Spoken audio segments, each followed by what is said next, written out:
An observer on ground near the surface of lake sees a bird flying in the air and a fish swimming in water. Water का refractive index 4/3 given है. At an instant, the fish and the observer sees the bird at a height h1 and h2 from water surface respectively. Then the value of h1 upon h2 is. वो जो पूरे situation को आप ध्यान समझिएगा. Let's say ये जो है इंटरफेस है और इंटरफेस के नीचे हमने क्या किया है, एक वाटर ले लिया है. वाटर का डेंसिटी 4/3 गिवन है बच्चों. अब ध्यान समझिएगा, यहाँ पे एक बर्ड, यहाँ पे एक बर्ड है, यहाँ पे मैं एक फिश को ले लेता हूँ, यहाँ फिश है वाटर के अंदर, और ये रहा हमारा ऑब्जर्वर. यहाँ पे ग्राउंड पे एक ऑब्जर्वर है,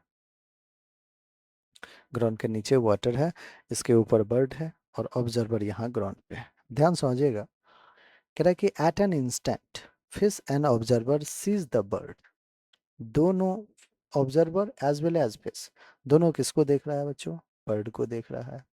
अगर बर्ड को देख रहा है दोनों, तो ऑब्जर्वर के लिए जो एक्चुअल हाइट होगा बर्ड का फ्रॉम द सरफेस वही दिखेगा. सेम मीडियम है, कोई रिफ्रैक्शन वगैरह कुछ हो नहीं रहा है. तो ऑब्जर्वर को एक बार देख लेते हैं कि fish and observer sees the bird at height h1 and h2.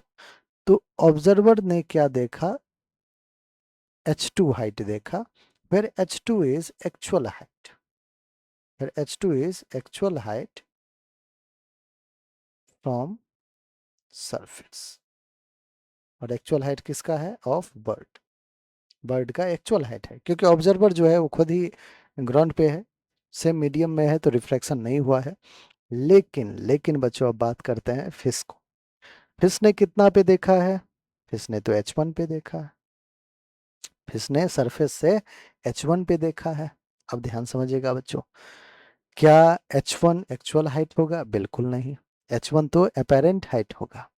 और अगर आप डेंसर मीडियम से रेयर मीडियम में ऑब्जेक्ट को देखते हो, कि हमारा ऑब्जर्वर है डेंसर में जैसे कि फिश, और रेयर मीडियम में ऑब्जेक्ट है बर्ड, उसको देख रहा है, तो आपको पता है कि जो अपेरेंट पोजीशन होगा वो बढ़ जाएगा, बढ़ जाता है म्यू टाइम्स से. कितने से? म्यू टाइम्स से.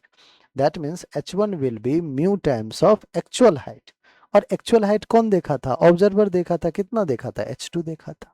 बहुत बढ़िया, आपने एक ही बार में h1 h2 का रिलेशन बना दिया बच्चों.